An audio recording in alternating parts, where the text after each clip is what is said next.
Good morning, everybody. Thanks for being here. And we are excited to launch our next session. This is what is an equitable and sustainable local food system? My name is Evan Schmidt. I'm the CEO of Valley Vision, and I'm going to be your moderator. So,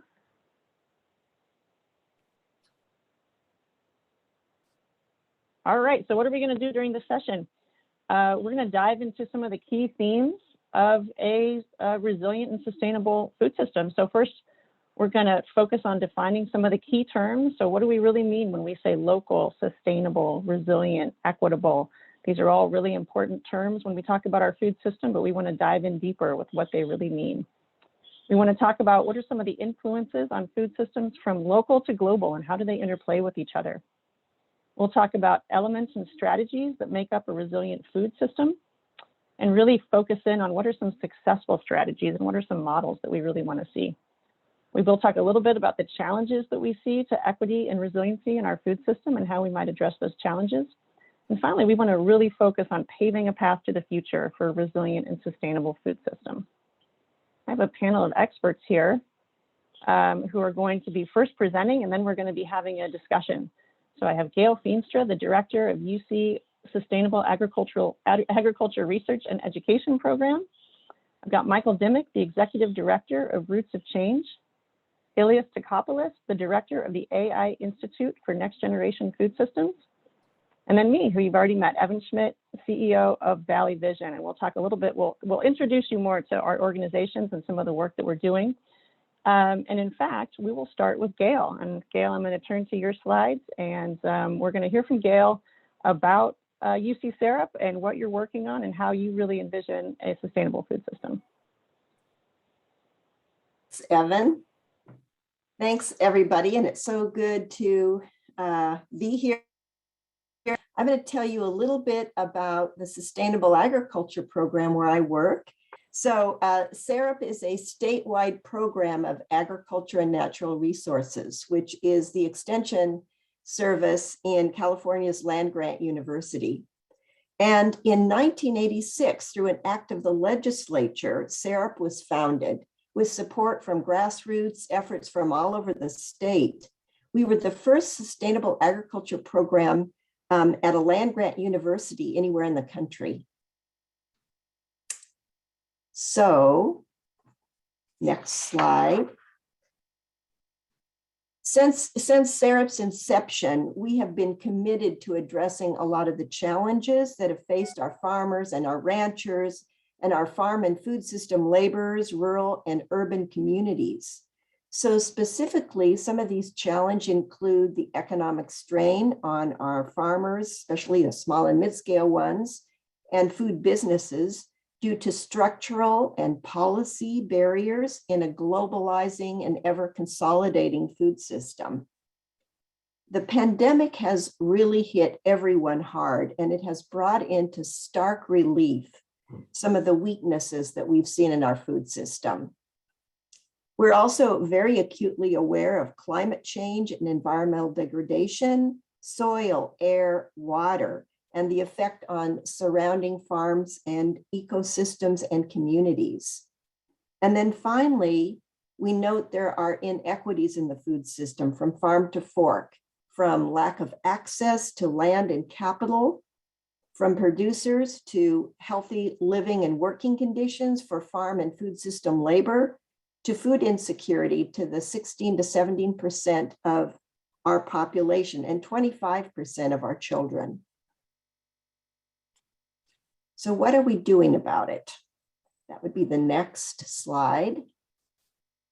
So SARAP's approach to addressing these challenges requires what we call a triple bottom line.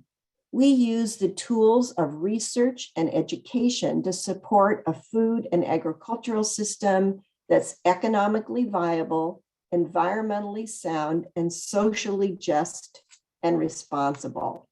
And we do this supporting our farmers and ranchers to help them develop more sustainable production practices, and also assisting communities in building strong regional food systems. So from our vantage point, we believe the following 5 sort of underlying values or conditions are important for achieving food system equity and sustainability. So our vision is to build, along with our colleagues and stakeholders, a food and farming system that supports resilience through diversity, production, marketing, distribution, that values all food system workers and supports their physical, economic, and social well-being, that contributes to the health and vitality of both urban and rural communities, that's environmentally regenerative, protecting our resources for future generations, and that's culturally responsive and reflects California's ethnic, linguistic, and cultural diversity. So, to carry out all this mandate, we have chosen to work in 4 focus areas, which I'd like to describe a little bit more for you now. The first is in renewable agriculture. We support our California farmers and ranchers in developing environmentally regenerative and profitable production systems. So to give you an example, we worked with the Organic Farming Research Foundation to build a free online course for new organic farmers. Then there's resilient food supply chains. In this focus area, we support farmers and ranchers and processors and distributors and retailers in building diverse local and regional supply chains. So to give you an example of some of those, we have a food hub network that we're organizing that targets, that offers targeted assistance and shared learning to over 20 California food hubs. And then we have an agritourism program statewide that's helped really 300 to 500 probably by now producers develop farm trail associations, events, and business practices that support their bottom line. Then in the regional food systems development and policy area, we support urban and rural communities in developing strategies to maximize the benefits of local food production and expand access to healthy, sustainably produced foods by everyone. So in this area, an example is that we have worked with food policy councils and other community organizations to develop 7 food systems assessments. And that has empowered these communities then to go forward and create sustainable food action plans. And then finally, in the equity and justice in the food system arena, we really are striving to incorporate in all of our work an engagement with those that are most impacted by farming and food system inequities. And that could be from the immigrant farm workers to BIPOC farmers and to low-income consumers in communities across the state. So that gives you a general idea of some of our activities, and I'm looking forward to talking more with the other panelists. Thank you, Gail.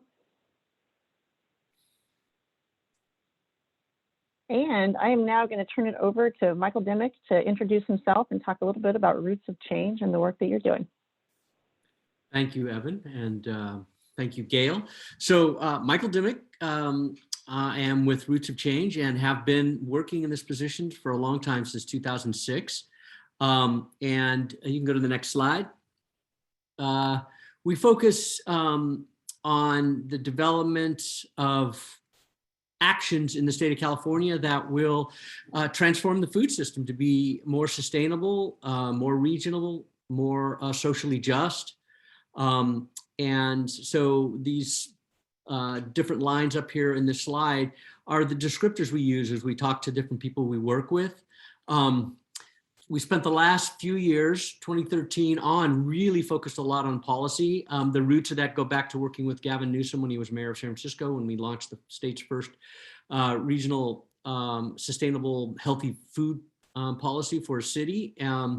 Later did that in other places, and have in the last few years really worked with the legislature. We're very interested in changing the incentives that currently exist within the system to provide farmers and food companies with reasons to do things differently to meet the challenges of our time, which are quite huge, as we all know. We think that California can model things that will be picked up around the world, because we are a bellwether state and a beacon in the world in terms of agriculture, innovation, food systems. We do a lot of communication. We have almost 150,000 social media followers that we work with, and many different networks. And it's all about trying to get people to become more active and lend their voices to the change that's needed. Can we go to the next slide?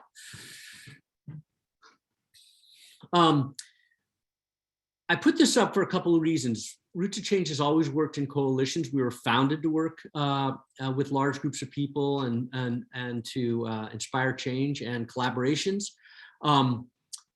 And the 6 bubbles up there represent the places that we focused and have created change or worked to create change. And I'll talk some more about some of the things that we've done.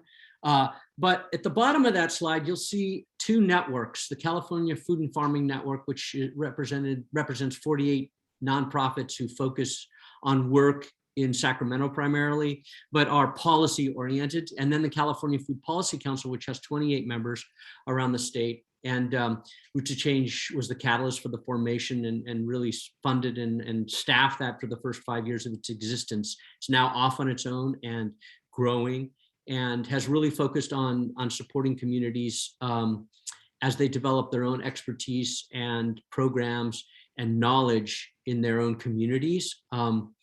But we work with both these networks and many others in different types of alliances to focus on those 6 buckets. The map just shows where some of the places that we work. We many years ago did a fellowship program and offered 60 fellowships that developed kind of the base of our core network. A lot of people who have, one of them now is the head of the Ag Marketing Service at USDA, Jenny Lester Moffitt, and many others are in leadership positions. And that's been really important for our ability to have any influence or work with people. And so let me just talk about some of the things that we have done recently. When the pandemic hit, and the CARES Act passed, there was a big effort to try and get emergency food to people. So we worked with the County of LA to feed 30,000 undocumented immigrant families in LA. And we worked with 18 nonprofits, CBOs, which we passed $1 million to. And their job was to reach out to their communities and sign people up to receive food, either as a gift card or delivered to their home. Through a handheld app. We delivered $22 million worth of food. We got 30,000 families, 100,000 people into the program. And it was a great success. And now we're working with LA to continue the program in another way. Another really important thing that we've been working with is a coalition of organizations. I think there are 14 now that have sponsored a proposed bond initiative. Robert Rivas, the secretary or the chair of the Ag Committee in the Assembly side in the California legislature, authored a bill that would become a bond on the 22 ballot. Last year, we decided it wasn't possible to go forward with a ballot initiative or a bond because there was so much surplus money. So we worked with Mr. Rivas and others to advance a series of budget requests. And that ended up, many people are involved, but it takes a movement to get anything done, particularly around budget. $1.3 billion flowed into the kinds of programs that I believe all of you would want to see, which included food access, farm worker housing, sustainable agriculture, and food system infrastructure. Most of that money really did, over 400 million flowed to farm worker housing, about 600 million for healthy food access. Some really innovative programs were born. I can talk more later as we get into it. Another one is we worked with UC Davis Food Systems Lab over the last year to do a study of the meat processing challenges and opportunities in the state of California for mid and small scale producers. Took us about 10 or 11 months to get all that research done, issue a report. It went to the State Department of Food and Ag and to USDA, and both have responded very well. Secretary Ross is forming a committee, and we're going to be working with CDFA to do what we can to actually accelerate the development of that sector and get more processing available. We also have a grant proposal in USDA, which they're asking us all kinds of questions around our budget. So we're very hopeful we're going to get that funding to continue and work with producers up in the Sacramento Valley and the North Coast on developing some actual supply chains. And finally, we have been working with farm worker groups, 3 community-based organizations for Mixteco and other non-Spanish speaking farm workers in Ventura County, as well as 2 other CBOs that work with Spanish speaking farm workers. And we are working on a resilience project, 5 years of funding from the Cigna Foundation to basically find ways to protect them from both heat and smoke. And we're now collecting data all around. We have citizen scientists working with us, putting up heat sensors and monitors around the farm worker communities. We're engaged the agriculture industry to work with us to bring investments and funding to cool homes, cool the places of work, because the heat is overwhelming now for farm workers. They can't cool down at night, and that is a threat to their families, to their futures, and to the ag industry as a whole. Next slide, please.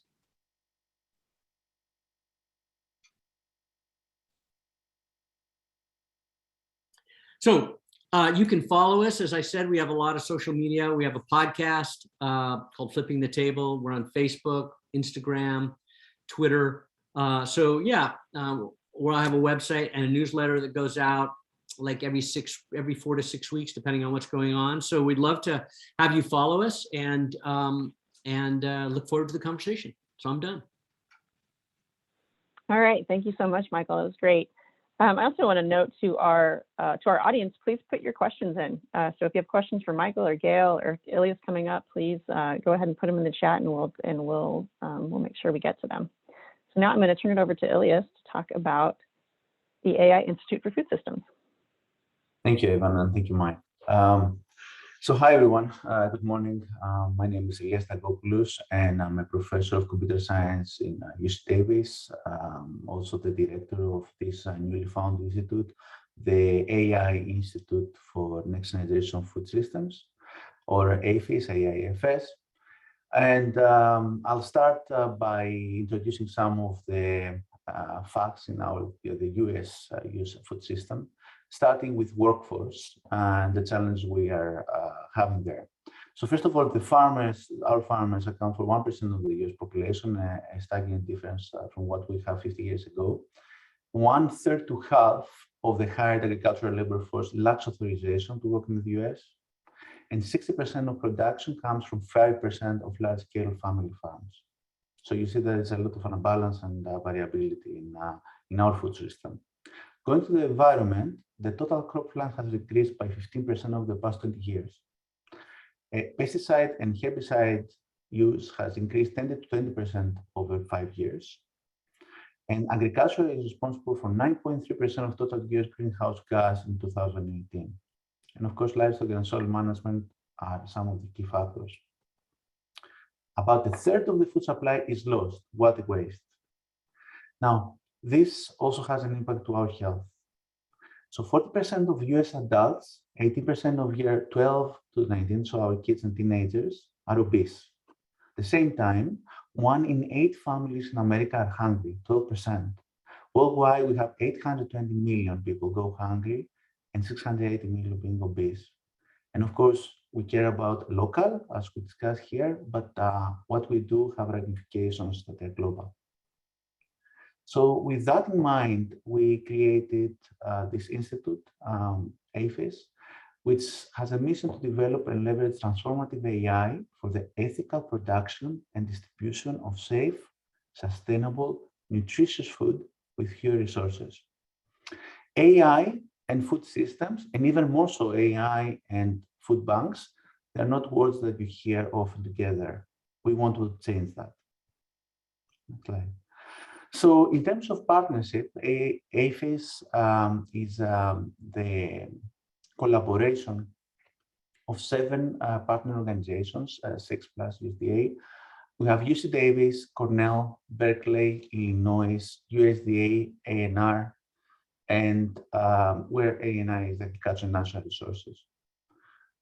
In terms of the team, we have diversity across stages in terms of young professors and assistant professors and researchers to senior professors and distinguished members of national academies, etc. All of us have a shared vision on wanting to use data, models, and science to change the food system in a good way.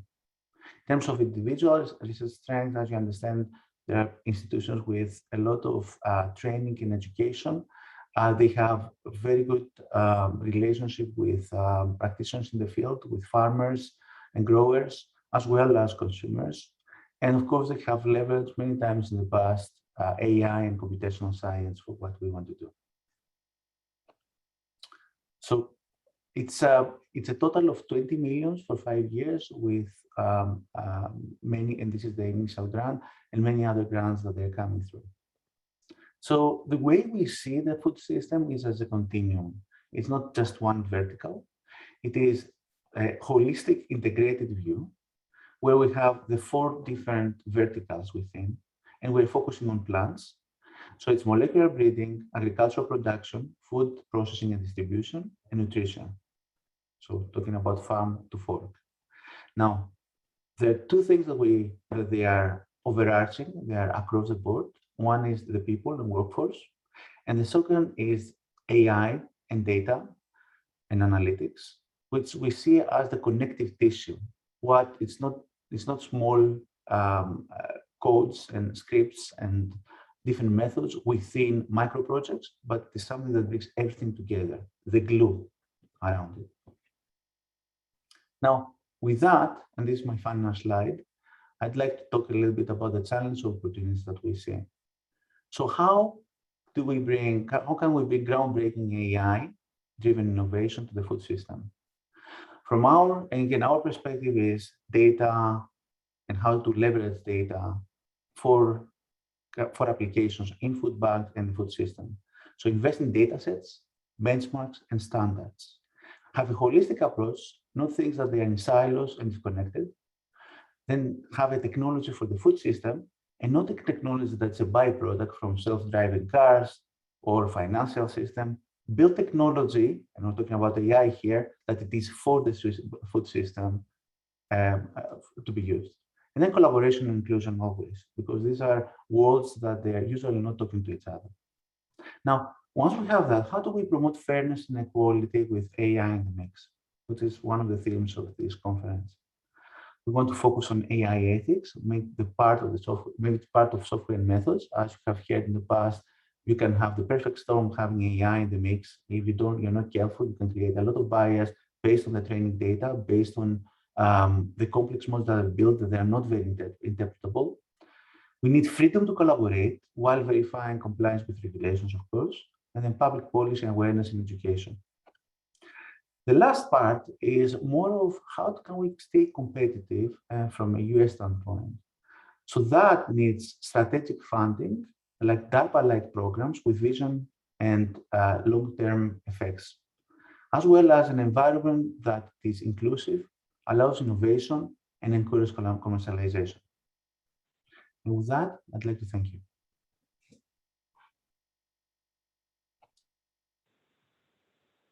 All right, thank you so much. Such interesting stuff. And I can't wait to dive into all of this much more in our next section.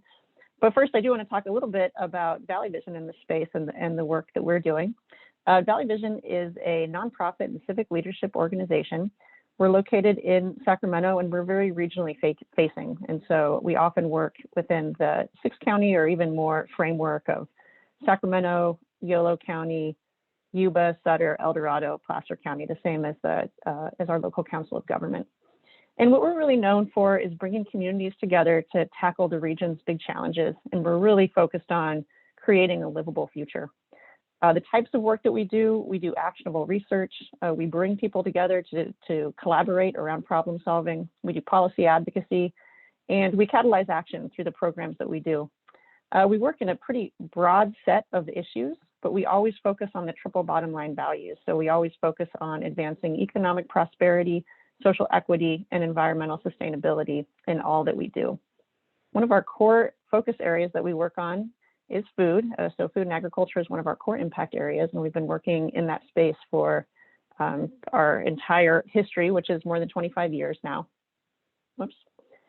And I wanted to just focus on one thing that we just wrapped up, and that is the 2021 Food System Resilience Poll.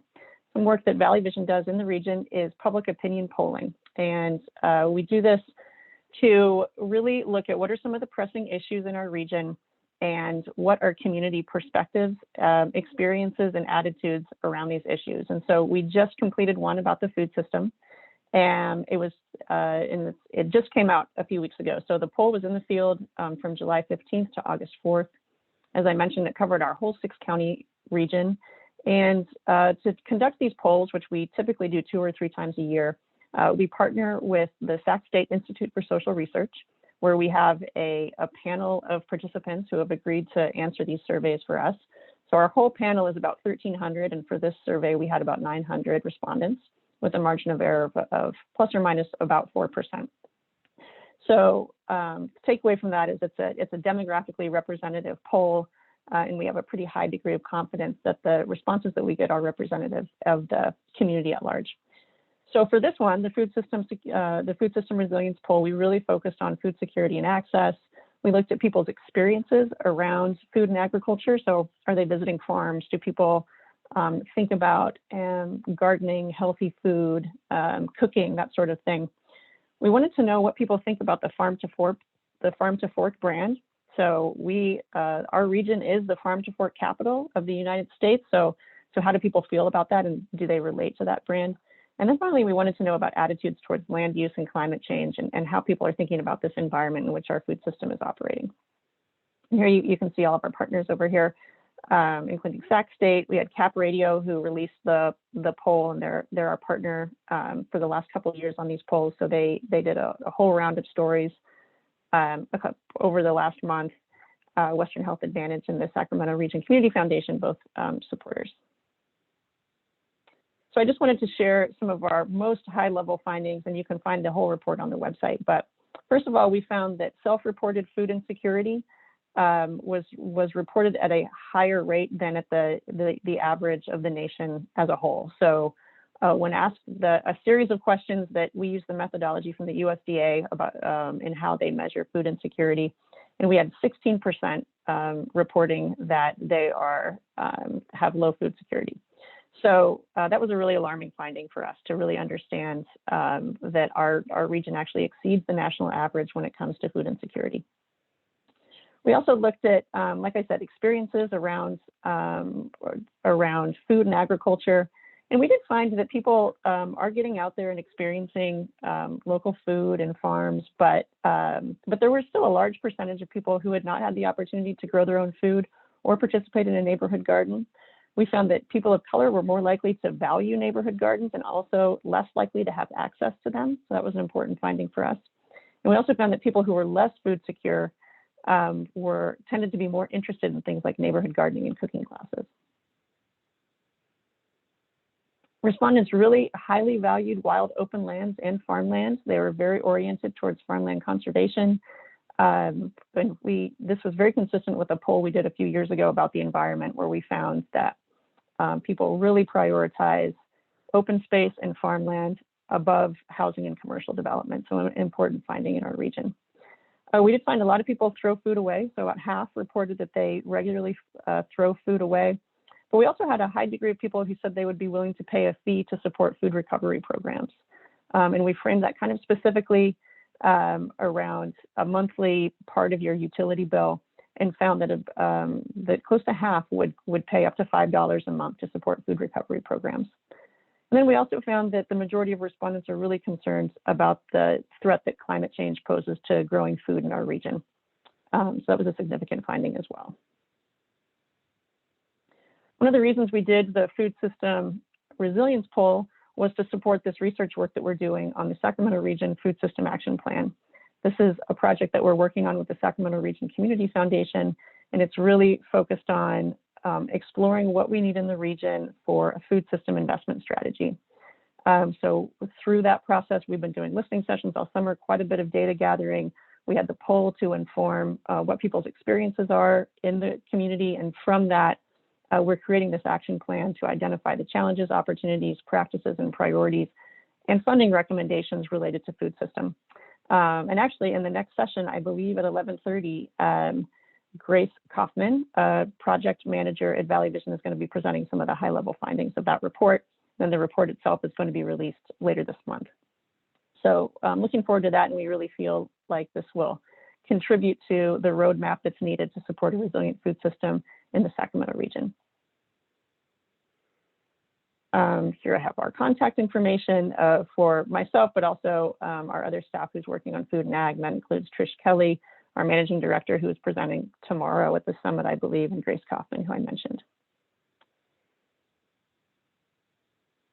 All right, so with that, we're going to start to transition. I have a question, so I'm going to go to that here in a minute. But first, we're going to start to transition to thinking about the discussion we're about to have with the panel as a whole. And we want to start getting into what are the components of a food system. And I'm going to turn it over to Gail to talk a little bit about the next two slides. Thanks, Evan. I already got a whole suite of questions I want to ask you all. Okay, but one of the things that we were asked to address is what is a food system? And this is one representation of it. I heard Elias talk about the holistic and integrated nature of a food system. So one could think of the supply chain, the pieces in which people touch food as sort of the inner circle of a food system, that as you said, it's integrated, it's circular.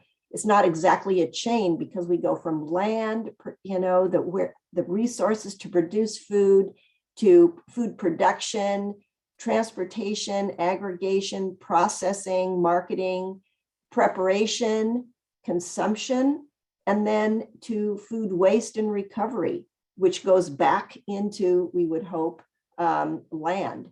So it could very well be a circular situation. At the center of that, one might put something like food system sustainability.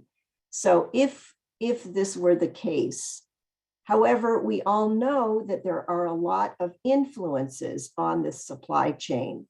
And so just to back up a bit and take like more of a 5,000 or 10,000 foot look at it, if you want to go to the next slide, I just wanted to share some influences that we all know that are part of the food system. And those are everything from economic, pricing, capital, finance, organizational structures and institutions in our communities, cultural relevance, nutrition, health, and also ag and food system policy that Michael so deeply works in. And then beyond that, there are global challenges that we are more and more facing, including things like climate change, globalization, concentration in the food system, power structures, resources, employment and wealth disparities that we note, not just globally, but going all the way down to our local food systems and population growth. So this kind of puts it all into a context of the things that we're having to deal with.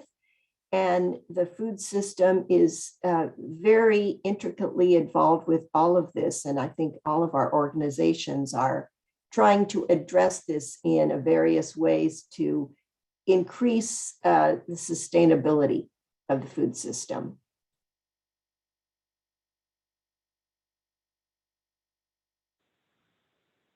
That's great, Gail. Thank you. And I agree. There's so much for us to dive into and talk about, and this creates a really good framework as we think about that, especially as we're kind of in this early session of the summit, thinking about what really are the components of a resilient food system.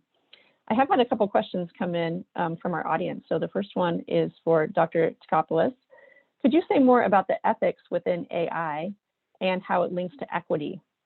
It's noted AI is not widely understood. What are some of the ethical challenges that you might face?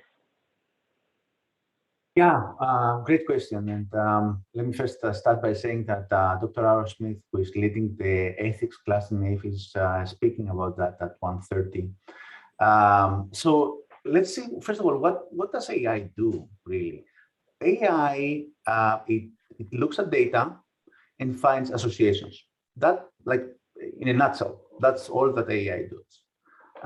So everything depends on the data that you feed it.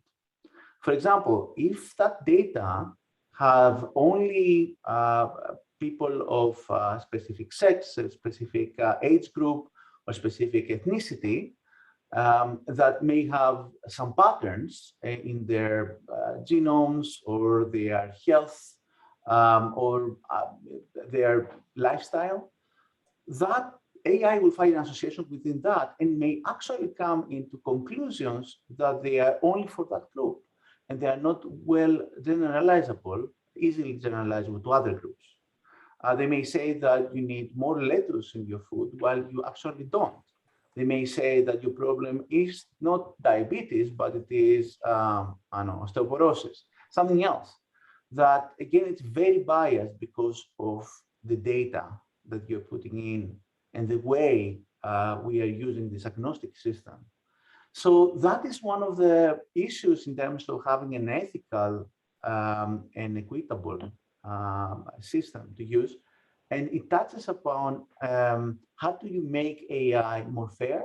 How do you make it more interpretable? So we actually understand what's going on and we not just rely on it, on the answers, and inform public policy based on that.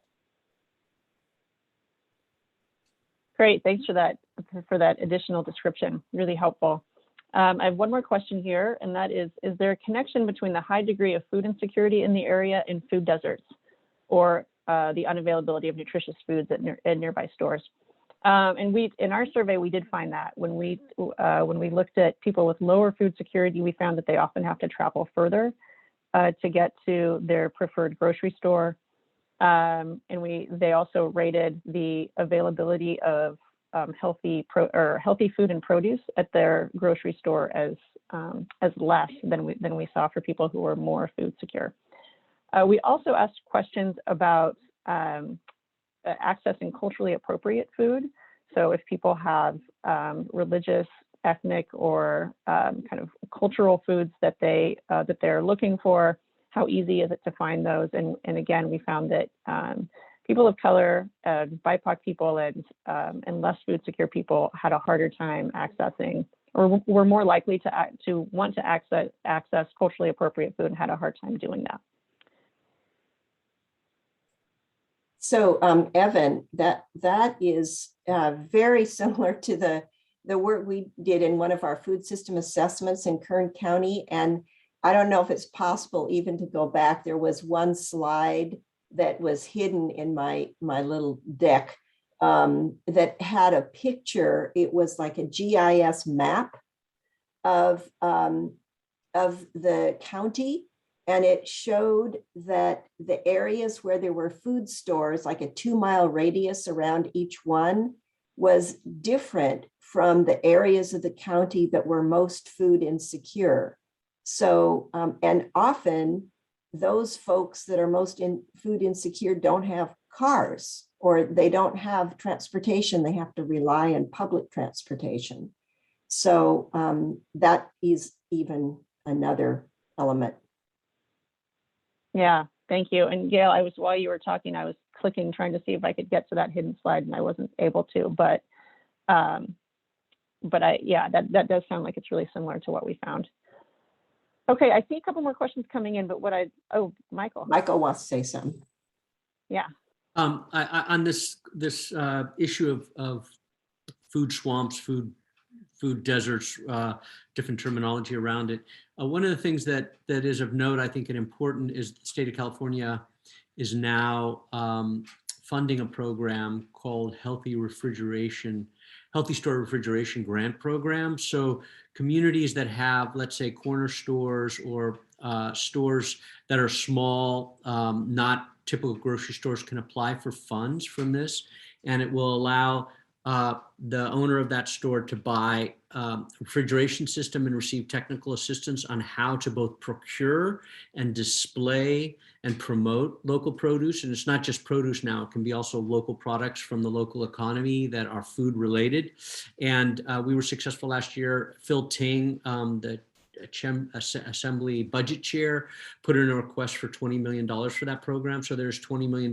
We had done it earlier with only $5 million, and that sold out really quick, or filled up really quick. I was $8 million actually. So they more than doubled it. And so that program is now available for communities that have those kinds of grocery store or those kinds of stores to help alleviate this problem of access. That's great. That's a great example of a good model. And I can see that not only our panel, but our audience is all warmed up to jump into this discussion. And so what we're going to do, I'm going to hold the questions that I see in the chat, and we are going to have a little intermission so that our technology people can take us off chat and make sure that we're streaming in our videos. So we'll have just a little 5-minute intermission, and then we'll be back to have a whole discussion with everyone with our screen share down. So. And we'll have time for question and answer as well. So please stay tuned, and we'll be back in just a couple minutes.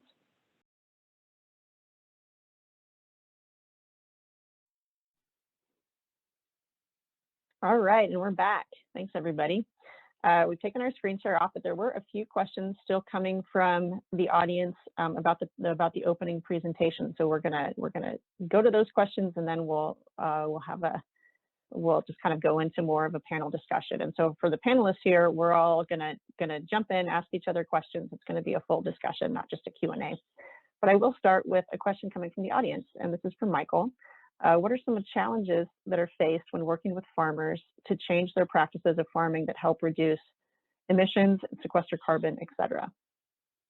Yeah, good question. I think the basic challenge today is the cost of farming in the state of California. You have lots of regulations. You have high wages compared to the rest of the world around agriculture. In the recent years, we are rightfully paying overtime and higher wages to farm workers through legislation here in the state. That has increased the cost of farming up to 20%, which is a huge impact. We've had fires. We have drought. So farmers are in a state of a lot of pressure right now. It's been building for years, but it's truly acute at this point. And as a consequence, farmers are doing whatever they can to make sure their operations survive.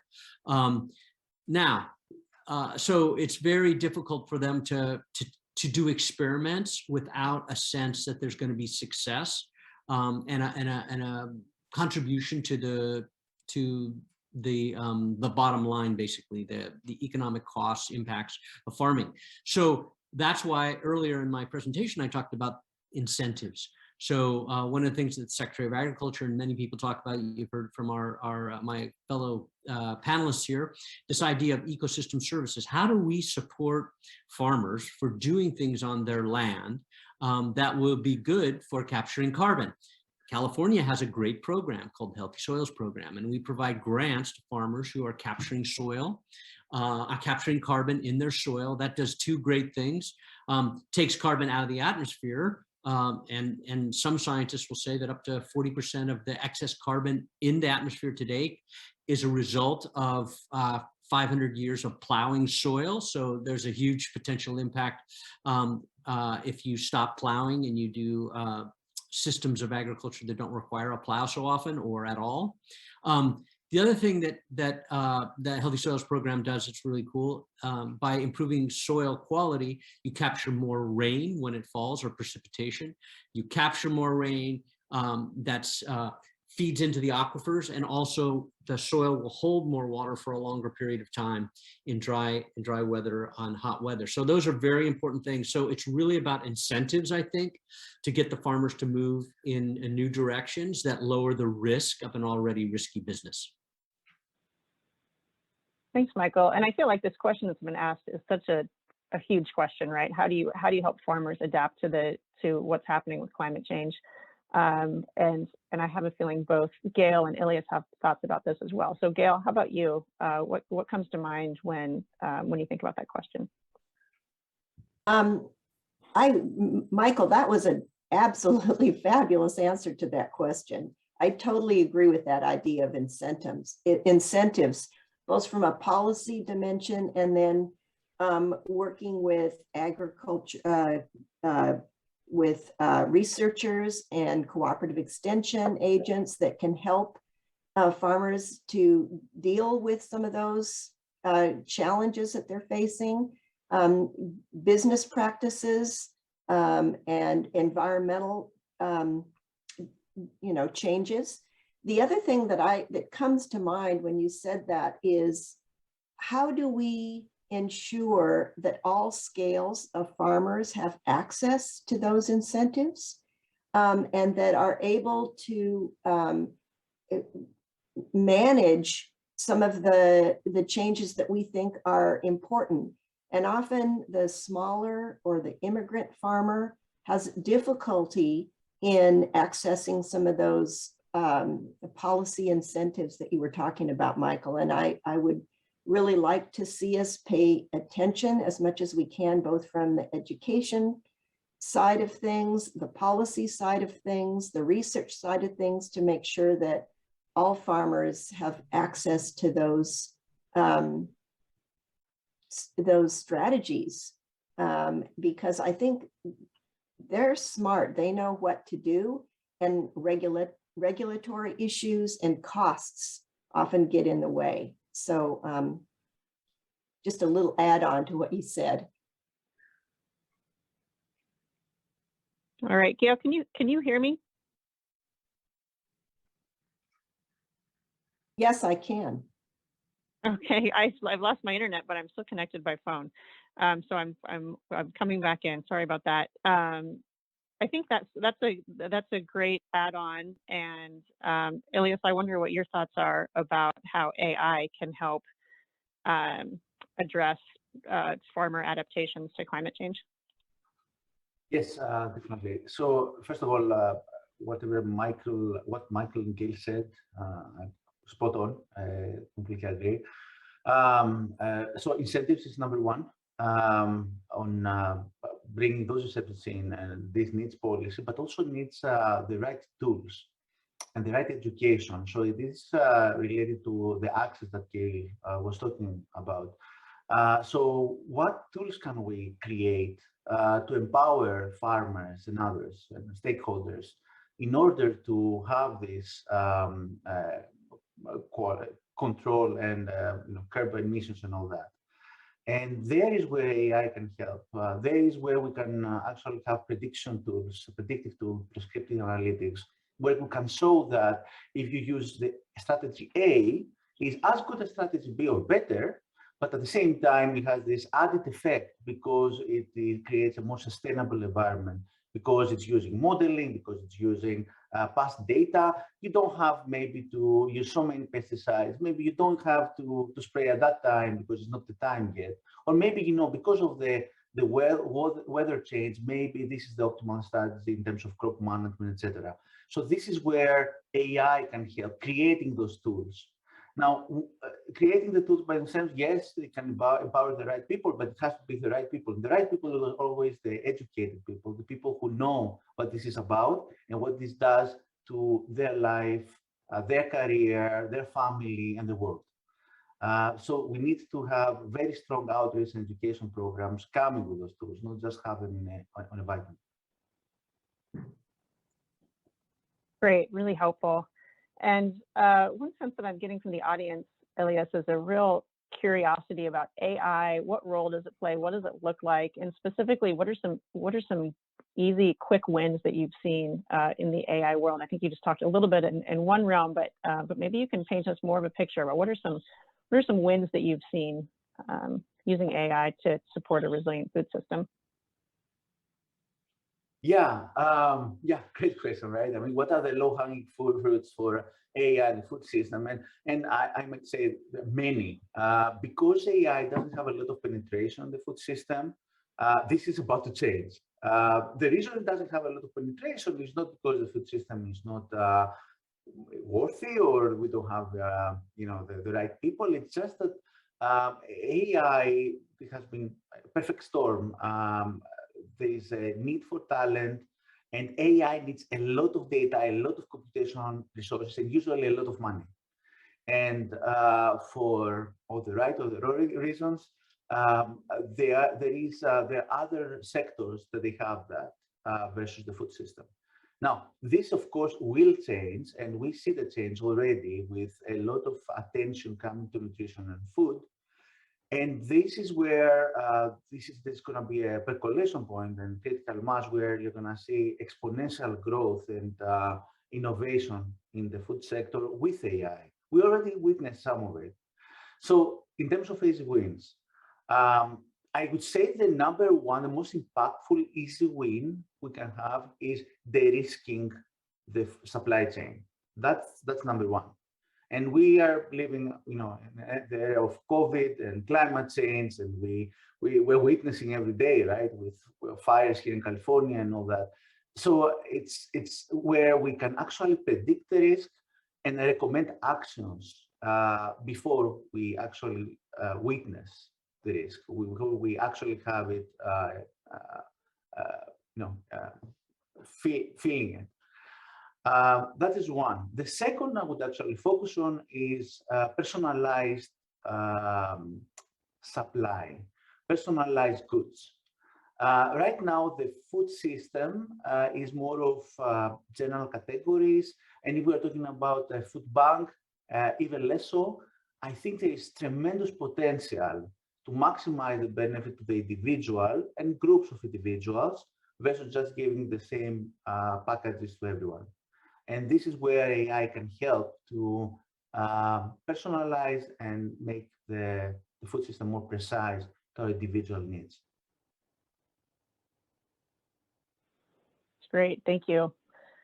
I think that, Elias, you brought up issues about the supply chain and how AI can support that. And I know, Michael, I heard you in your opening remarks also talking about supporting the supply chain.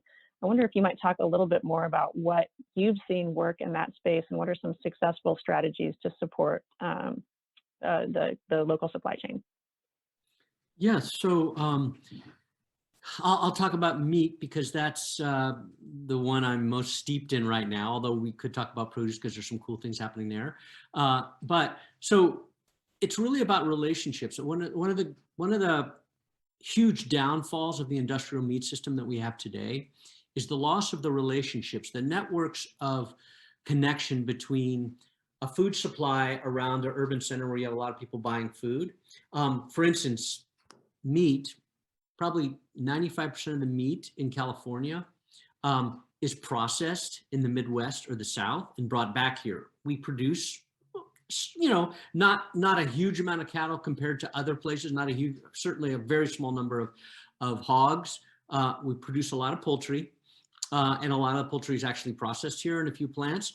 But when it comes to beef, and particularly, it's shipped out of the state, processed, and then sent back. So one of the things that we think we have seen work is basically the changing of regulations to allow farmers, particularly small and mid-sized farmers, to actually process more of their animals on their farms and ranches. The state of California has just passed a law. They did 2 years ago for cattle to allow cattle ranchers to process more animals on their farms with mobile slaughter operations that are licensed by the state. People go to the ranch, slaughter the animals, then they take them to a facility where they're cut and wrapped, and then they're available for pickup by those people who have bought those animals. Well, that's now been extended to hogs, sheep, goats, and lambs. and there are no limits on how much can be slaughtered on the property. So that's going to allow a lot more animals to flow. And that's an example of an impediment that blocked relationships that stopped the system from feeding its own food shed. We talk about food sheds. I think that as we move into this age of incredible disruption, as you know, in the meat sector, JBS, the largest meat processor in the world, was shut down for 7 days through a hack. All their plants in the world were shut down by a hack. That's an incredible thing, and it just shows how vulnerable these large industrial systems are. When you take storms, power outages, and all the other things that we're going to experience more and more of moving forward, the idea of regionalization becomes extremely important. How do we build our infrastructures, which may be knocked out when there's a fire, but if there's another region that doesn't have a fire or a flood at that time, that can become a source of supply. So relationships intra-community, but also relationships extra-community are really important, or inter-community is the right term. So we really have to rethink about how our food system is structured to get away from these concentrations, rebuild the relationships. So let me just briefly talk about what we're planning to do in the Upper Sacramento and the North Coast. What we're planning to do is work with groups of ranchers and also buyers from the farm to fork capital of the United States, which is Sacramento. We have chefs, we have food people who are, for instance, UC Davis Med Center and others who are institutional food providers, working with them to link them to farmers with processors to actually create value chains to rebuild those relationships that have been lost over the last 50 to 60 years. That's great. Can I chime in? Can I chime in please. with that too? Yeah, that is great on the meat. So happy to hear that law was passed, Michael, and that things can get going in that direction. More on the produce side, you're 100% right about the relationships. And especially in the distribution sector, we've been working with building really a network, which is a set of relationships around food hubs or aggregators, so that we can tap into the many small and mid-scale growers that sometimes don't have access to institutional buyers. And so when you pool them all together, there is a higher probability, and it takes away some of the transaction costs for the institutional food service buyer then to be able to buy from a set of smaller scale growers. And so it's another element in the supply chain that taps into some of these folks that are often on the edges and find it more difficult to make a living. So anyway, I just wanted to add that part in there. Whatever we can do to help that small and mid-scale set of growers in the produce industry, I think is really valuable. And we're also working with the UC Davis Center. Chef Santana Diaz is getting a lot of attention, and he is very creative and willing to experiment and try new relationships, which I think we all need to be thinking about. Yeah.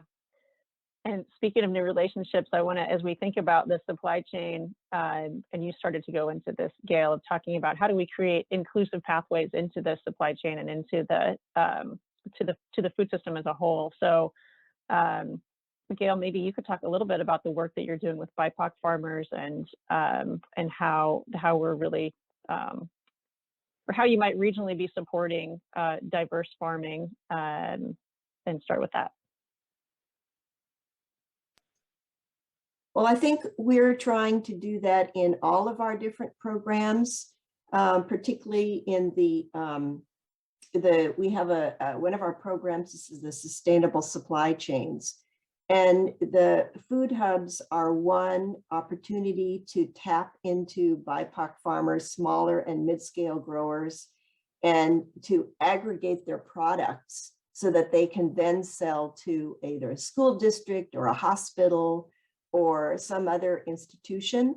So that is one way. We also work through our agritourism program, and that is an opportunity for small scale growers to both introduce themselves to their surrounding community and increase the opportunities for sales to their farms, and for folks to see and understand the kinds of operations they have, to understand farming in general, to understand that the challenges that farmers face, especially small, mid-scale, and BIPOC farmers.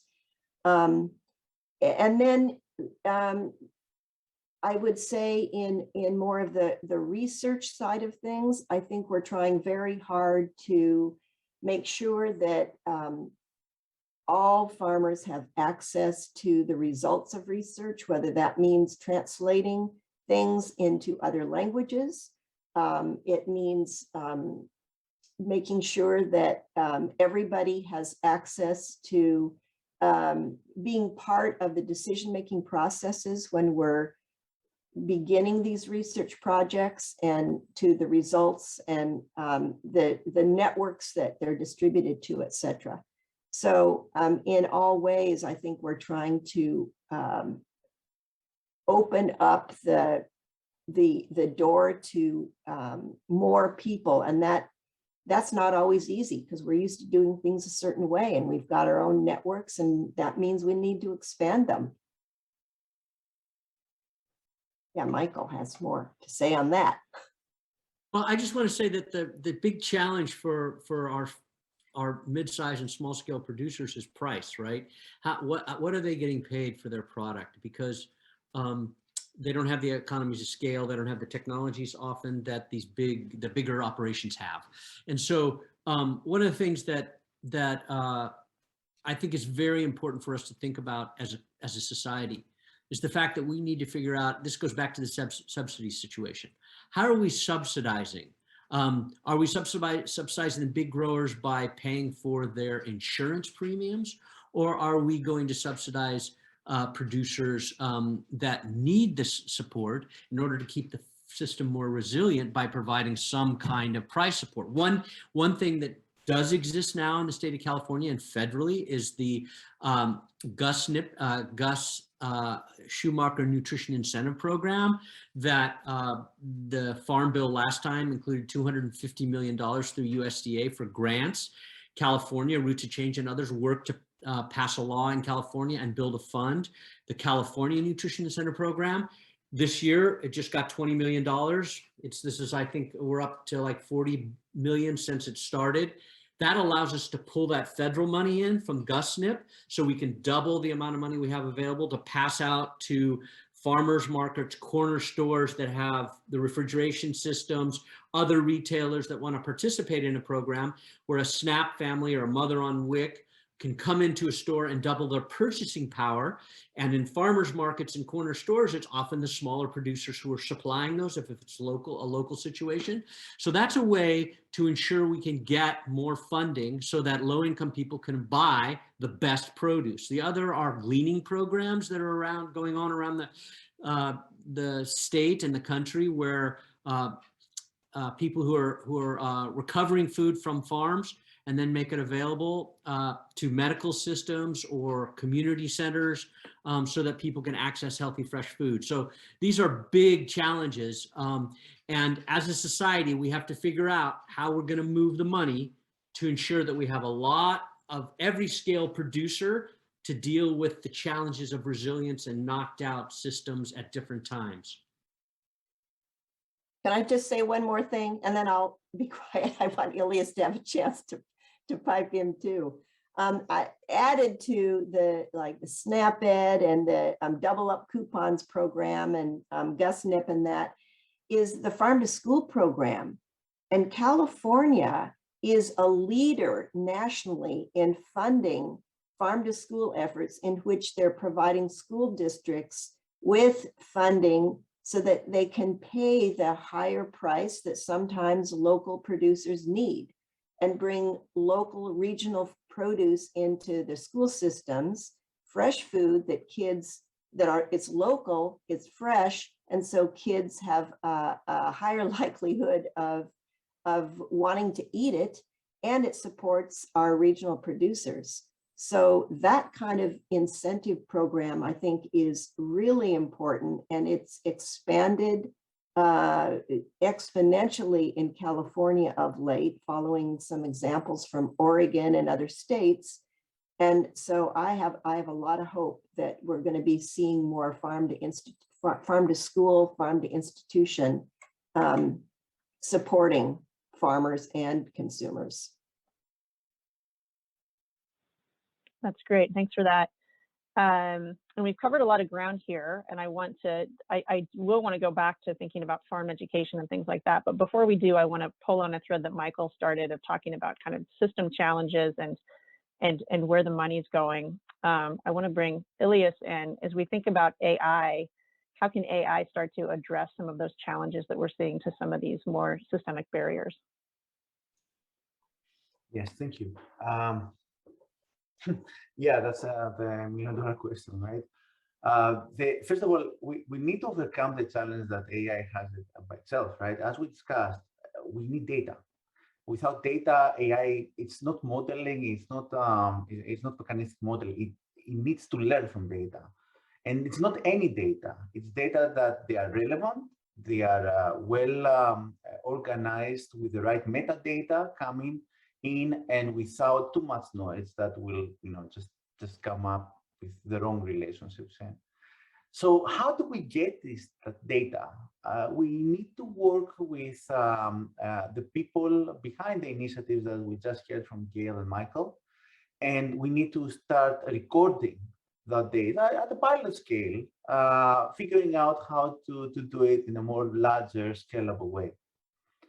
And from that data to the pilots, we will build the first models that will create better logistics, better application, better, more GPS type laser guided precision in what we're doing. And what we're doing can be, again, what would be the right meal for students, for consumers, when I'm going to have a need of a specific food item, what are the best ingredients to use, what should we grow, and where we should take it. So from where should we take those produce so it is optimal in terms of timely and less expensive, etc. Minimizing waste, everything that we discussed here. So number one challenge from the AI standpoint is data, high quality data.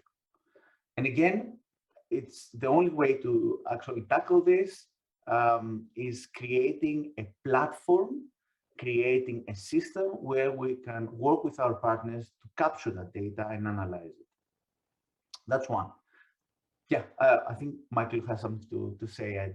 I have a question for you, Ilias, because this is really important, and I agree data is critical. One of the things that we've kind of indicated is this need to diversify farmers' revenue streams. So paying them for ecosystem services, providing incentives to make food affordable from small and mid-sized farms.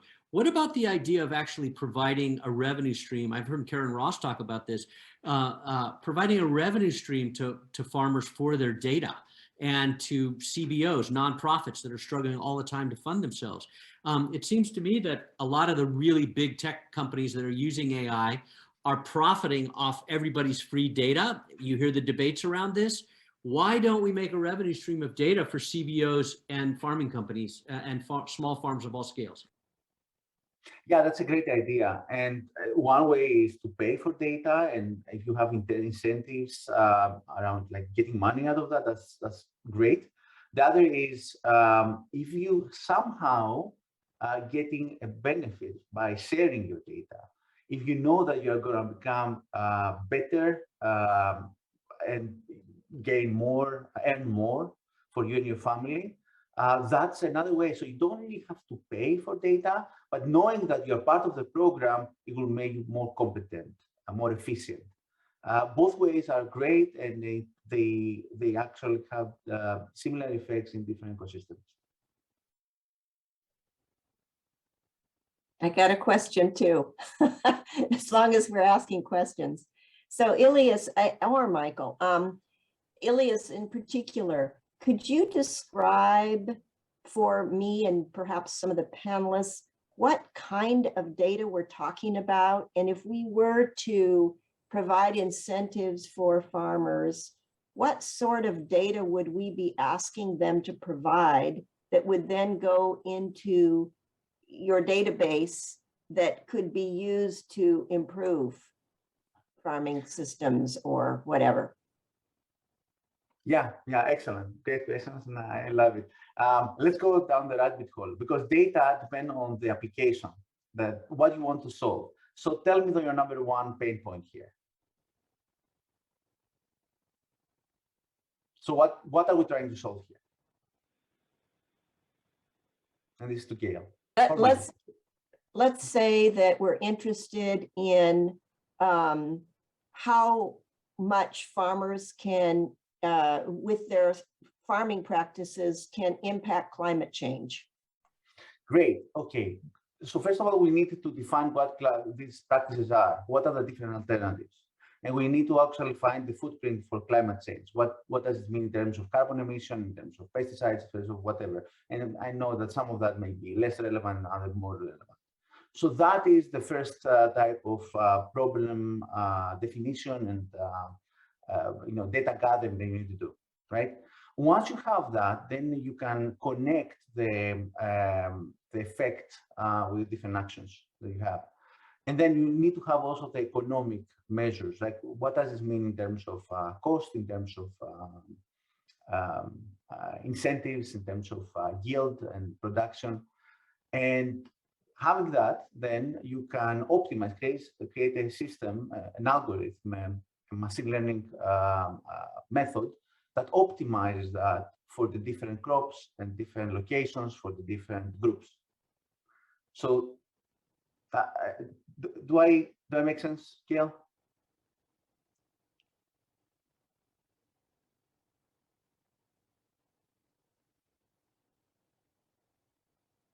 I don't know where you want to go, Evan, but I have another thought I wanted to bring to this conversation around food access. But if you want to stay on data, that's cool.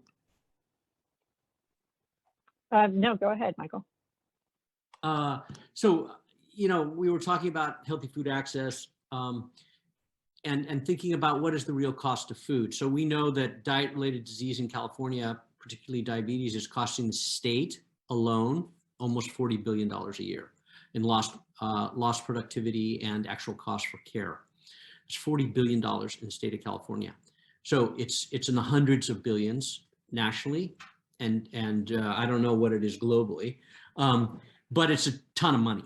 So one of the things that seems really important to us, and we're working with Wholesome Wave and others across the country and here in the state of California, to move the United States towards the idea of Medicaid becoming the source of produce prescriptions and nutrition incentives. Right now, as I mentioned, GusNIP, which is in the last Farm Bill was $250 million. $250 million is a drop in the bucket. The SNAP program, CalFresh here in California, is about $60 to $75 billion a year, depending on the level of food insecurity at the time or level of poverty in the country.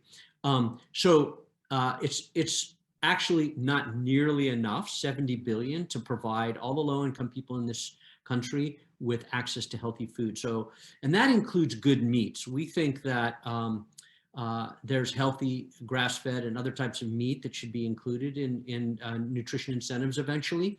And one way to do that would be to allow, and it's already beginning, it's happening in pilot programs all around the country and in the state of California, doctors writing produce prescriptions so that a patient who is at risk of disease, so this is upstream before disease begins, at risk of disease, is written a prescription by a doc that provides funding to get healthy food.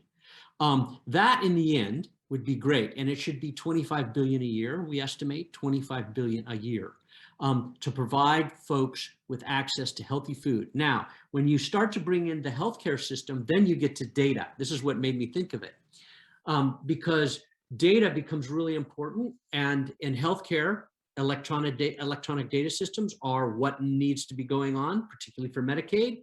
So there are ways to tie in, protected data for us to understand what the impacts of healthy food are, what the payoff is. And on the other side, you could actually, if you had systems for linking those food sources to that Medicaid system, you might even be able to get data off the farms. So it's a really important big idea for us all to be thinking about, and it's really a 5 to 10 year goal for us to make this happen. Yeah, if I may say, Michael, I completely agree, and this is very close to my heart too. And it's something we're discussing with the Yolo Food Bank and Communicare and other partners. I think there's tremendous potential to have a healthier society and a healthier, serve healthier, serve better foods and having a more healthier impact. It's very difficult to actually match. There are two problems here that I see. One is getting access to the data and having data that they're, again, cohesive, they're compatible, and you can match them with consumer consumption. So that is actually difficult to do. Not impossible though. It just needs the right impetus and energy. That's one. And the second is, okay, let's say that you do that and you find you have a claim and you're saying, okay, if you do this change, or a specific food or a specific action initiative, it increases, let's say, the health stage by 10%. So if you have that, what do you do with that? You cannot just stop there.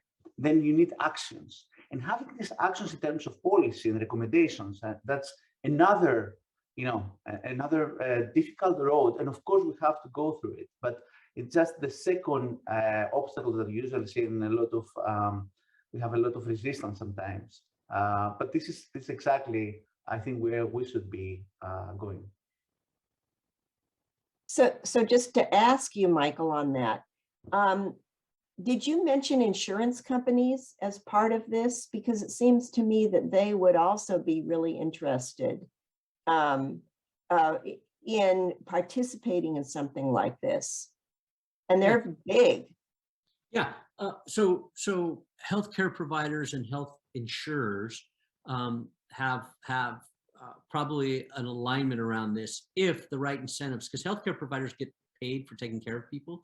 So you need to provide them with incentives so that the healthier their client base is, there should be some sort of incentive payment for them to do that, to prevent disease. Insurers like it because the less disease there is, the less they're paying out. So absolutely, insurers have a extremely important role, and they also have large budgets for lobbying because, as Elias pointed out, it's very hard to change policy. It's very hard to change food policy. There are a lot of people involved in food policy, a lot of companies that what I would call 20th century companies that are producing unhealthy foods in unhealthy ways, have a lot at stake, and they don't want the system to change. So that's really where the big challenge comes. How do we shift the balance of power? And I saw a question here about how people can get involved. One of the things that seems really important to me is that more and more people let their legislators know, and this is the state, federal, and local level, we want healthy food systems because a healthy food system is the basis of a healthy civilization. Without healthy food, we have an unhealthy civilization. And so our society needs a healthy food system. And along with climate change and food systems, there's probably no two more important things than dealing with them. One challenge that we found as we were researching for the Sacramento Region Food System Action Plan was under-enrollment in CalFresh benefits. So we found that about $146 million are being left behind because of under-enrollment. I'm wondering how you, I like that we're cooking on this big idea, how might you integrate that challenge and think about how we would overcome that? It's a huge challenge. I will say that I would say the last 5 years, 6 years, CalFresh has done better than it has in the past. We're moving those numbers up. I think COVID, I think economic challenges of low and mid-income people are impacting the ability or the willingness.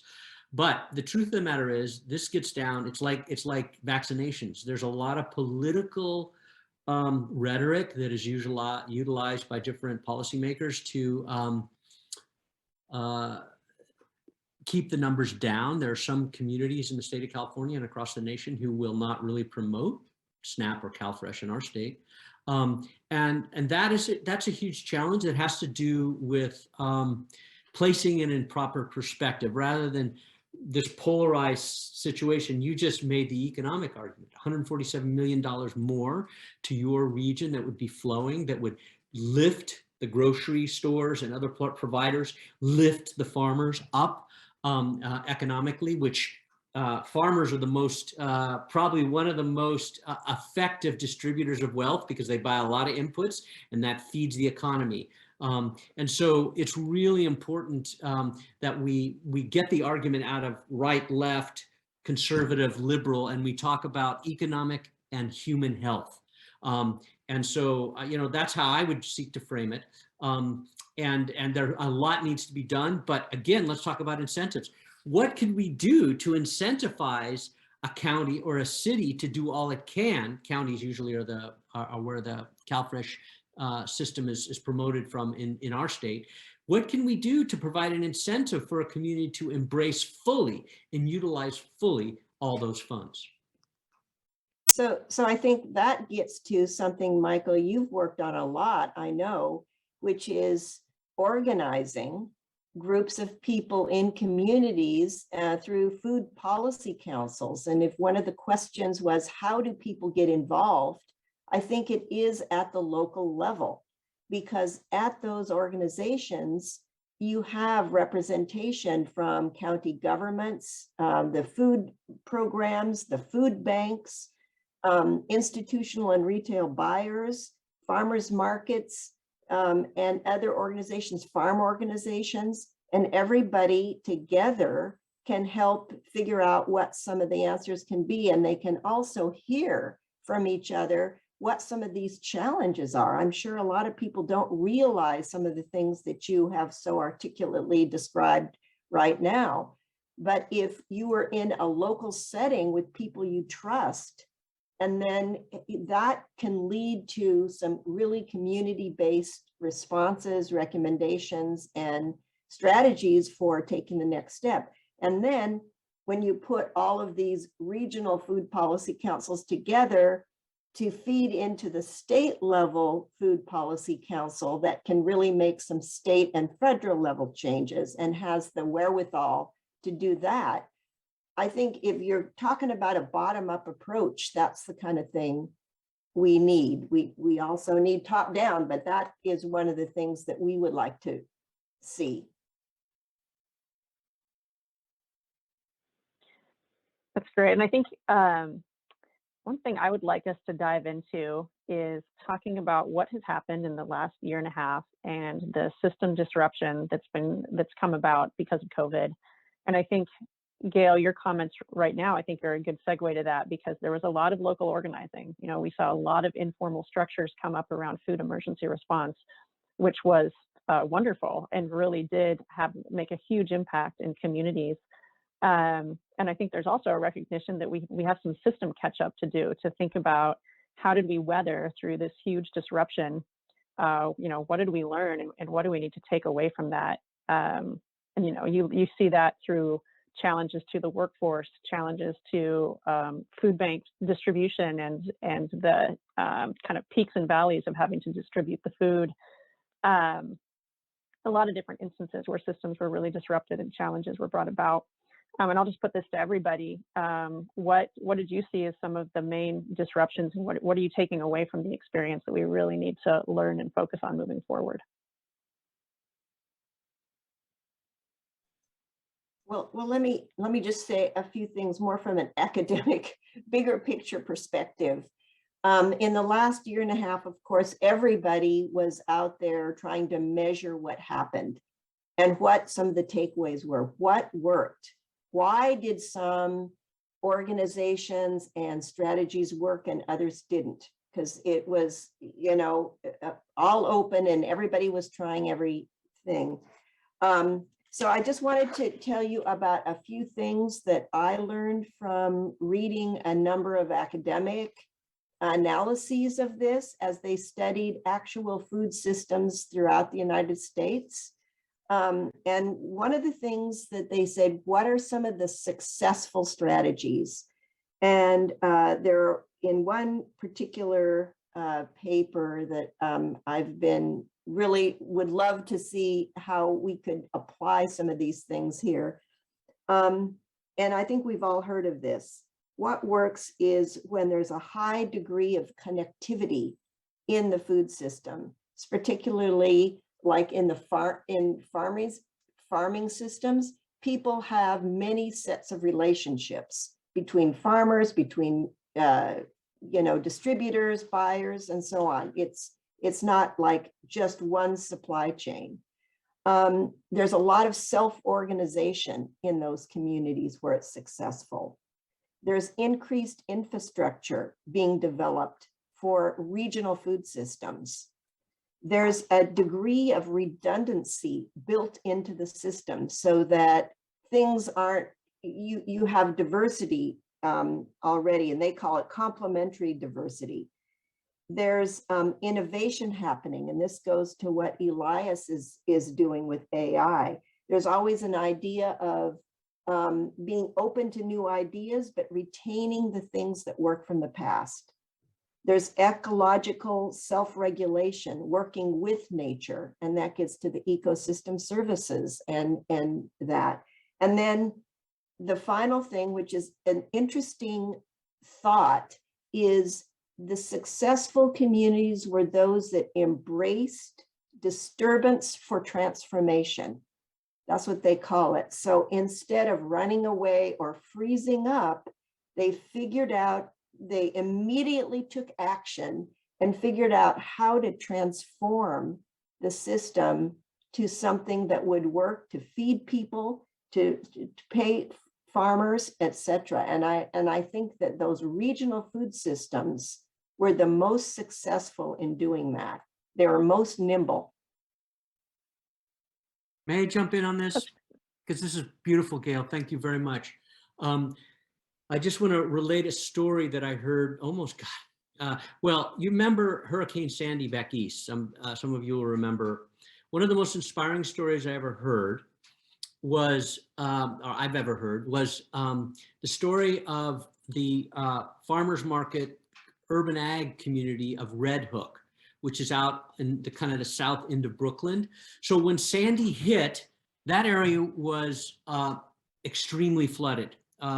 And all the stores were shut down, and they had like 24 hours of food in that community at that time.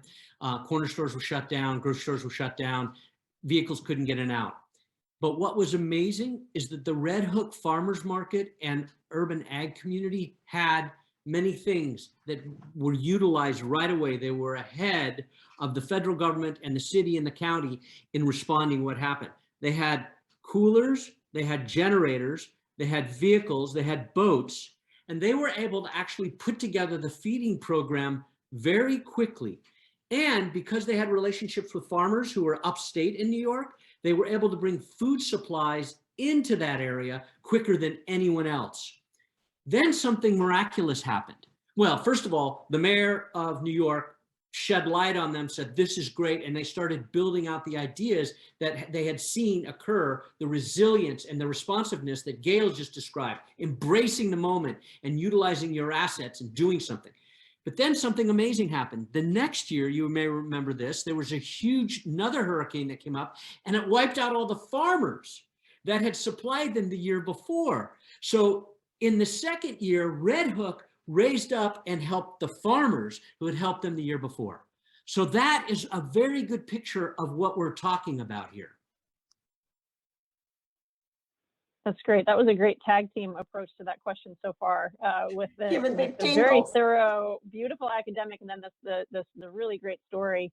Elias, I think you have a unique perspective on this issue of the systems challenges that came out through COVID. What's your perspective? Most of them have been already covered by Gail and Michael. But what and I echo everything that was said here. I would just highlight the importance of the ecosystem and the importance of being prepared early on, because these are black swan effects, like at least COVID, like events as black swan. They are extreme, but they happen. That is one. Like, be prepared. There we will have it again and again and again, and so we shouldn't be complacent. That's one. And the communities, to Michael's points, the communities that were ready, they had a much better response. The second, and it goes back to more academic, to what Gail was saying, we have studied extensively over the past 30 years effects about network effects. We have modeled the World Wide Web, internet, we have modeled mobile communications, the grid, the electric grid, smart grid, and all that, right? And we see common patterns in the way that networks and ecosystems work. We understand by looking at the network, we can see how easy it is to break and how to de-risk it. If you have too many attractors, for example, hubs, if it is distributed or centralized, what is the right degree of connectivity, etc. That is one. Plus, how you can control it. Like, if any extreme event happens, how fast, what is the latency, how fast you can actually come up, how much disruption you need in order to bring the whole network down. So this network theory and applications that we already live them in other systems, I think that they are a great example to bring in the food system with AI on top. You know, how to optimize that grid, how to optimize that network, and how to respond at everyday stimuli. Things are changing, right? Commodity prices, weather, climate change, workforce. Like, how do you constantly optimize that? Well, you need your guardian angel, you need your mission control, and this is where AI helps. That's great. I love the idea of resilient information systems that run alongside a resilient food system or any other system. It's such an important component, and I feel like often not the focus, but very important. Michael, it looks like you have something to add. Actually, no. I was just Okay. All right, we've taken a circuitous route, but we have covered a lot of great ground here. So we started talking about climate change and how farmers adapt. We've talked about strengthening supply systems and supply chains, inclusive and diverse and diversity in supply chains, helping contribute to equity in the food system overall. And we've ended here talking about COVID and emergency response systems based on that. So just here's our map of what we've talked about so far. And I have a question in the chat to take us back to the basics. But before we do that, listening to that, anything that, we're really talking about what is a resilient system, listening to those topics, anything that's just, that's really missing. I would add, we also talked about the role of data. That was the other piece. So what else would you add to this list of topics as we think about the different components of our food system? Well, I'll just jump in with this idea that it's been pointed out. So we have droughts and fire, hurricanes and flooding, we have hacks, we have pandemics, both in the human world, but also in the animal and plant world. There's a lot of disease in that sector as well that's emergent, more emergent, accelerating. So we have multiple things. So this goes back to the data. It would be very interesting if there was a way to be monitoring each of these events as they occur in different places at different times, somehow trying to get some sort of metrics and continue to hone our understanding of best practices and looking at the policy context within each of those events, because the policy impediments, cultural, business impediments, would be important to analyze so that we can start to deconstruct the impediments by understanding where they are, when they are, and how they operate in those moments when things go on. So communities that have lots of cohesion, where people have church groups or social groups or environmental groups, whatever, where they're cohesed, they are really rapidly, probably really good at it, at response. Communities that don't have that probably are different. So those kinds of social dynamics seem very important to raise up so that we can see, analyze, and then make change. Yeah, I'm agreeing with you. I'm thinking some of those underlying, sometimes they're called soft metrics. They're not like the economic ones, but it is what is the glue that undergirds these successful community food systems. And I think it has to do with strong relationships. It has to do with entrepreneurial spirit. It has to do with creativity. And it has to do with sort of a basic value and care for land and resources. And there's one other thing, which is an inclusiveness. And so many of our BIPOC communities have those characteristics. And so how do we incorporate their thinking and values as well as we're, trying to build this food system of the future? Yeah, great. If I may add something here, great points. My 2 cents here is that usually when there is a structured environment, when you have well-placed, state and response mechanism, the importance of communities and in these local effects is less so. When you don't have that, when this breaks or it's not there to start, then it is extremely important. And it is great to analyze that, to Michael's point, right? And what Gail said, how important it's going to be. It's great to analyze and understand, but also to adapt. So we will not have created perfect systems from the get-go. We will have to learn and refine, and the system has to be built so it is ready for change and all evolving. So when we start with an ugly baby in 2022, but then to 2030, 2040, it will be a beautiful teenager and an adult.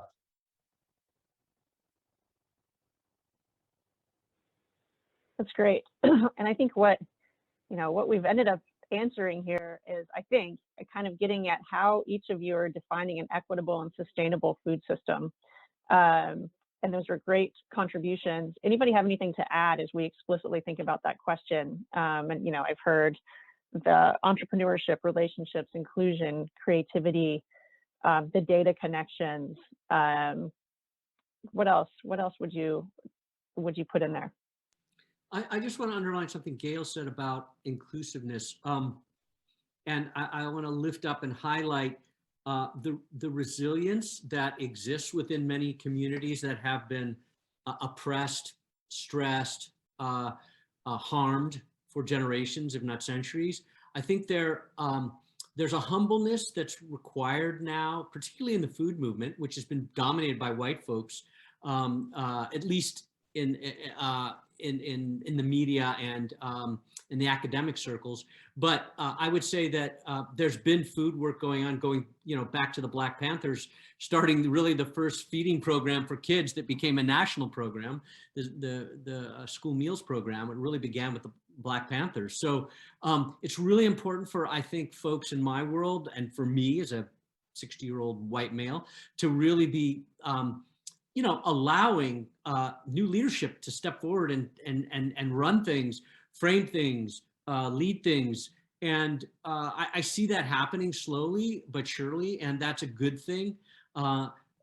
And I've been hearing a lot from Native American groups around the country, around their food systems and the kind of resurgence of Native American foods, the incredible chefs that are out there and doing businesses, that entrepreneurship that Gail was speaking to, but also their defense of their rights around food. And, my hope would be that the dominant culture, the white dominant culture, would be true allies in that effort, because there's a lot to learn from those communities.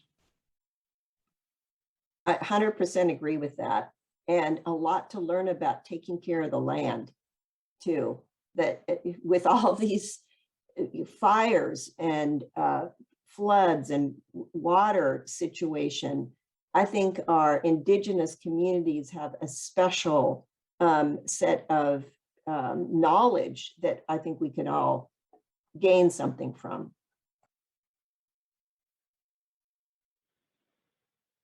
Absolutely. Thank you. Well, as we're having that conversation, a couple new questions have popped into the chat. So, so let's dive into those. One is, we are talking a lot about small to mid-sized farms. What are possible actions towards large-scale farms, the ones that can really implement systemic change? Any thoughts there? Well, it's, you know, many of the largest farms in the state have very thoughtful leaders who are doing very important work because they have the resources. I can think of many companies that I know of that are large scale, that are doing amazing work around water, around soil, around their labor. And so, you know, there's a lot going on there. And then there's another group that are less open to change, have a system that's working, and are really concerned about the loss of profitability, the loss of success that has been held for a long time. And again, it goes back to this idea of incentives. You know, what are we paying for? One of the things that's really important for us all to think about is the fact that the United States, the USDA, supplements or subsidizes insurance payments. I've always thought that was kind of crazy, because what we're doing is we're covering for bad farming. You know, if we're subsidizing people's insurance, that means that they have less incentive to adapt or adopt different practices that are more appropriate for the moment, for the conditions in which we are living. So monocultures, huge monocultures, are very brittle. And what are we doing to help farmers diversify? If we're paying for their insurance to cover their crop losses in a situation like that, it's not that helpful. So I'm thinking, how do we use those kinds of things to help farmers make the changes? And the Fed has to follow what California's done around soil. Every farmer in the United States should be getting some sort of subsidy for capturing carbon. And that affects every scale of farmer. And the bigger farmers, you know, can take the most advantage of that because they have the most acres. Great. Thanks, Michael. Okay, next question in the chat. I appreciate the focus on redundancy and diversity within the system. How does this balance with efficiency? So is this a new direction? Is this kind of moving away from efficiency, and really is resiliency not consistent with that? Anybody have any thoughts? Well, all we have to do is think back to the quote of Secretary Vilsack during COVID, when he announced that we need, we have thought of efficiency in a certain way around one plant doing a huge amount of efficiency. But then when you have a disruption, you realize immediately that it depends on time scale. If we're thinking about a short period of time, wow, it looks beautifully efficient. But if you look at the last 2 years and all the disruptions in supply chains, you have to say the system is not working well. And as we move into a century where it's going to be nothing but one disruption after another for the next couple of 100 years till we get this carbon sequestration thing fixed, we better be thinking much differently about how we've organized our system. And that means forget about short-term measures of efficiency. Let's think about 20 and 30-year measures of efficiency, and that is going to require a redistribution, scaling down, making those plants really cool, really innovative, really smart, really efficient at their level, but let's distribute them across the landscape. And that has to do with democracy, economic democracy. I don't know if you could call it ecological, but basically redistribution, so that there is a fairer way of getting profitability across things. So I would say I agree with you, Michael. Efficiency is maybe one, and possibly a narrow measure of food system sustainability. So I think we want to be thinking more broad and adding in other elements. I agree, and I think we're saying the same thing, but I don't think these two are mutually exclusive, efficiency and resilience. It's just looking at the eye of the beholder. If you're, very tactical and local, or you're looking at a long-term global strategic. I would say for something as important as our food system, the price of having a fault tolerance system of resiliency, it is always much less than the cost of a disruption. So I think it would be very myopic to talk about, how much money or how much efficient we'll be in the next 6 months, and not over, our society over 30, 50 years. So Elias, that reminds me of some comments you were making earlier about the analysis that you're doing and optimization. And I guess the thing is, how are you optimizing and over what time period? Some of these different data sets, because I think that would make a difference in what some of the recommendations would be. Totally right. Yes. And usually when you're building that, you might start local, you might start with the smaller components, the smaller modules, but you do want to be global and connect all of them so you have the bird's eye view.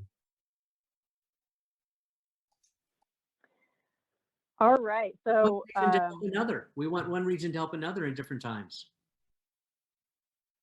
yes, excellent. All right, so I'm just noting that we're getting close to landing the ship, and I have a question here in the chat that I think is a great one to end on. We know that our session was one of the first ones today. We're really focused on what is an equitable and resilient and sustainable food system, and we want to, leave something for everyone as over the next couple of days they're continuing to think about a sustainable and equitable food system. So, with that in mind, this is a question for everybody, kind of in a lightning round. From your vantage point, what role does an equitable and sustainable local food system have for democracy and empowering communities? So how do we see that fitting in? I think go hand in hand, if you ask me. I mean, you need to have democratic, and I'm thinking of economic, ecological, social democracy as part of a resilient food system. And that can then result, and it not result in, but empowering communities, all members of the community, I think, need to be part of designing what that's going to look like, and then be part of the implementation of that.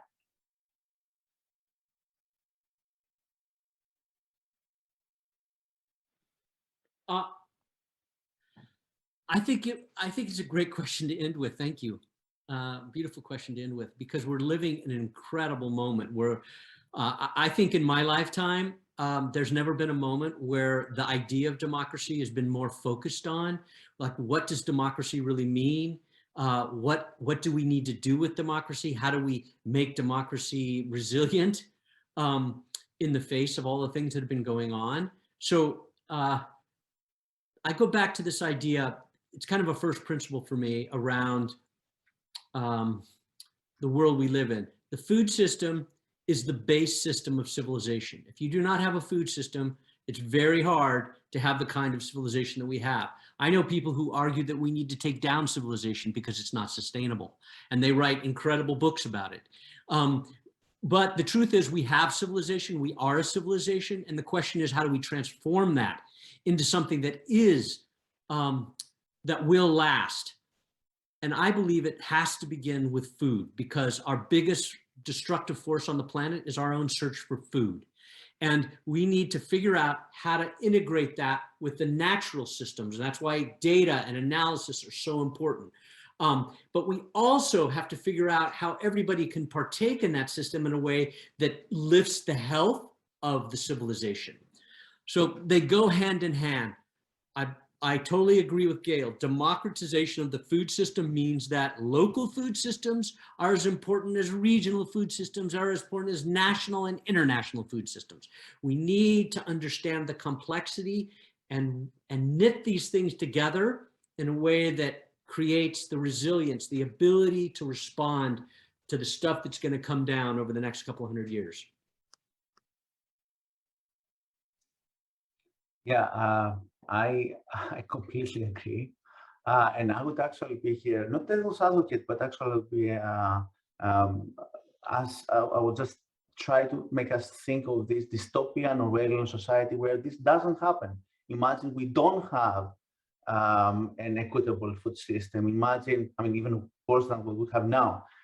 Imagine the power that would we have democracy? Would we have civilization? Would we even have, you know, the rights, the basic civic rights that we have now?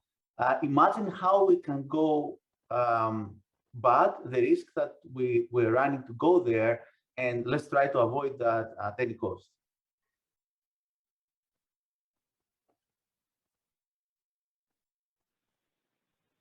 Evan, we want to hear what you think. Gosh, I agree with everything that you all said. I think that it's, you know, it's absolutely foundational, not only to our health and well-being, but our economies and our communities. I think there's nothing like the power of food to bring people together, to bring community together, to express our identity and our culture. And when you think about all the different components of the system that that go into that, all the way from the farm to you know, sitting down at your table to eat, it's all so connected to our humanity and our democracy and our relationships and community. So I think you all did a great job of highlighting all the different components of that, and setting the stage for really thinking about how do we build these healthy, resilient systems that support us as individuals, as communities, and you know, and even all the way to the global scale of how do we support you know, well-being throughout. So with that, I think we're ready to wrap up. I want to say thank you to the audience. Thank you to Yolo Food Bank for hosting the session, and thanks to the panelists. This has been great.